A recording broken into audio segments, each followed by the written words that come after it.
Well, howdy, and welcome to Conversations with Coyotes. My name is Bravado, I am a coyote, and let's see if I can remember how to do this.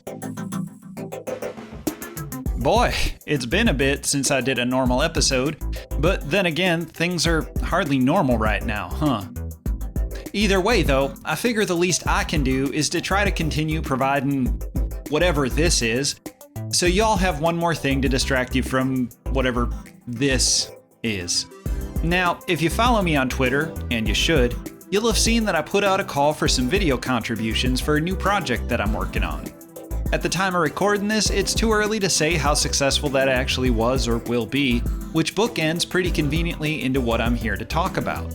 See, it's relatively uncommon for me to work with anyone else on my extracurricular projects, and while the excuse can easily be made that it's because I just don't do all that many things that warrant outside assistance, the more realistic reason is that asking for help is a risk, one that I generally don't like to take on when I feel like I could do something myself, even if it means more of my own time or effort.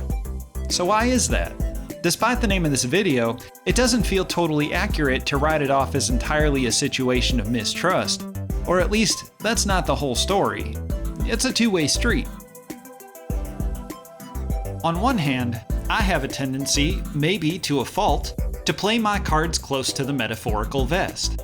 That means when I'm working on anything, it's rare for me to talk about it publicly until it's done and being shared. Everything I make has what I'd consider to be a point of viability. That just means that there's a threshold that needs crossed for me to become confident that it will be something that sees the light of day. And it's different with every type of project. Drawings and photos reach that point pretty quickly in most cases, and these conversation videos are close behind because there just ain't that many variables. Music and more involved video projects are very different because I don't have a consistent workflow or pattern.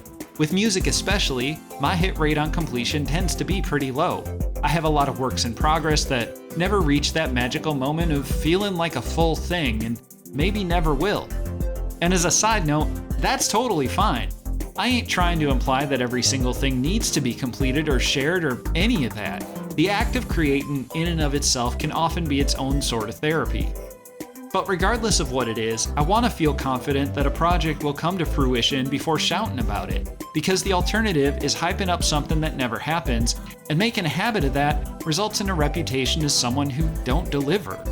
So when I ask people to contribute to a project, whether at a larger scale like in this particular case, or just needing a couple extra hands, it requires going out on more of a limb, given that there's no results yet. Just the promise that at some point, something, hopefully something good, will exist as proof that I didn't ask everybody to take time out of their schedules for no real reason.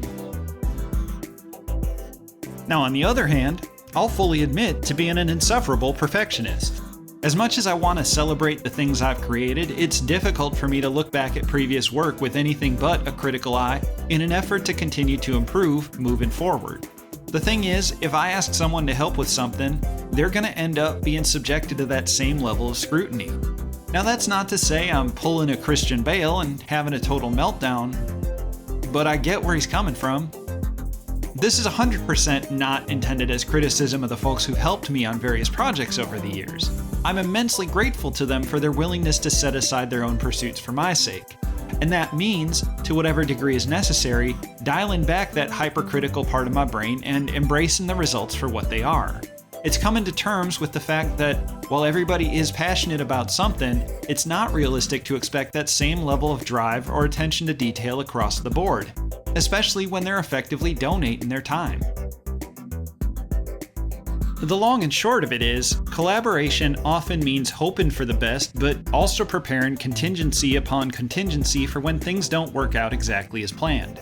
That can be really fun and exciting, but it's also exhausting, and that's why I need to be able to offset those types of projects with ones where I'm solely responsible for the entirety and can indulge my nitpicking perfectionist nature without bothering anyone else. And also, I can take all the credit. Or the blame, honestly. Either way, sharing is hard. Anyway, thanks for watching, stay safe, and I'll catch y'all later.